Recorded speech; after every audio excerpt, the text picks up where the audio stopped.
First tech news nothing phone 3 గురించి. మొన్న ఈ మధ్య మనం మాట్లాడుకున్నాం కదా! ఈ ఫోన్ అనేది మనకు 90,000 ప్రైస్ సెగ్మెంట్‌లో రాబోతుంది. ఫ్లాగ్‌షిప్ ఫోన్ అవ్వబోతుంది అని చెప్పేసి.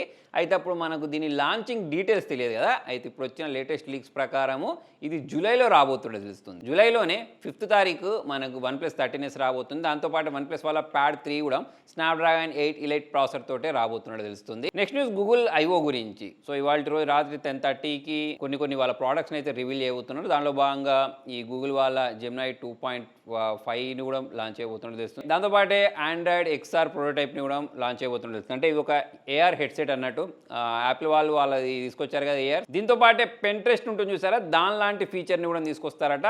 ఇంకా కొన్ని ఏ ఫీచర్స్ని కూడా తీసుకొస్తారని చెప్పేసి తెలుస్తుంది. నెక్స్ట్ వచ్చి హువావే గురించి.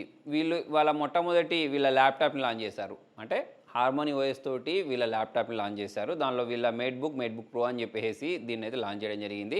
సో ఇప్పుడు 2015లో అమెరికా వాళ్ళు వీళ్ళ మీద బ్యాన్ విధించారు కదా. సో అప్పటి నుంచి వీళ్ళకంటూ ఒక ఓఎస్ని తయారు చేసుకున్నారు. సో ఇప్పుడు అదే ఓఎస్ని వాళ్ళ ఫోన్స్లలో వాడుతున్నారు, మిగతా అన్ని ప్లాట్ఫామ్లలో వాడుతున్నారు. ఇప్పుడు ల్యాప్టాప్లలో కూడా వీళ్ళ ఓఎస్ని అయితే తీసుకొని రావడం జరిగింది. నెక్స్ట్ ఇన్ఫినిక్స్ వీళ్ళు కూడా వీళ్ళ ట్యాబ్ని ఎక్స్పైర్డ్ జీటీ అనే పేరుతో తీసుకొని రాబోతున్నారు. స్నాప్డ్రాగన్ 888 ప్రాసెసర్ తోటి రేపటి రోజు అయితే దీన్ని లాంచ్ చేస్తున్నారు. దీంతో పాటు GT30 Pro మొబైల్ ఏదైతే ఉంటుందో దీన్ని కూడా తీసుకొని రాబోతున్నట్టు అయితే లీక్స్ ద్వారా తెలుస్తుంది. మరి వీటి ప్రైజింగ్ ఏమి ఉండబోతుంది రేపు తెలుస్తుంది. నెక్స్ట్ న్యూస్ ఏసర్ ట్రాన్స్ బడ్స్ గురించి. సో మన ఇండియాలో అయితే ఈ మధ్య కాలంలో చాలా బాగా యూజ్ అవుద్ది. ఇప్పుడు మీరు కర్ణాటకకు వెళ్ళారనుకోండి, అక్కడ వాళ్ళు చెప్పేది ఏంటి అంటే మనకు కన్నడ వచ్చినా రాకపోయినా కన్నడలోనే మాట్లాడాలని చెప్తున్నారు కదా. అది అట్లనే మన మహారాష్ట్రలోకి వెళ్తే వాళ్ళు మరాఠీ మాట్లాడాలంటున్నారు. అటువంటి టైంలో ఇటువంటి బడ్స్ అయితే యూజ్ అవుతాయి.